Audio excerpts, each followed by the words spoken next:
Não consigo ir além do teu olhar. Tudo que eu consigo é imaginar a riqueza que existe dentro de você. O ouro eu consigo só admirar, mas te olhando eu posso a Deus adorar. Sua alma é um bem que nunca envelhecerá.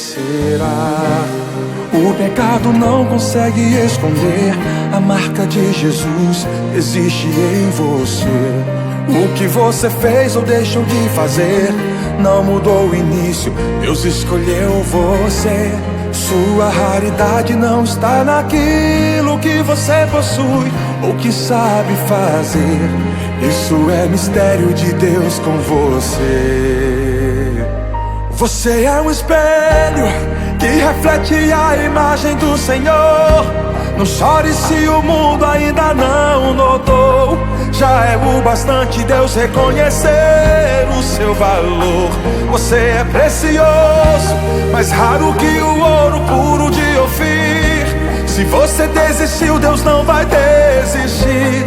Ele está aqui pra te levantar se o mundo te fizer cair.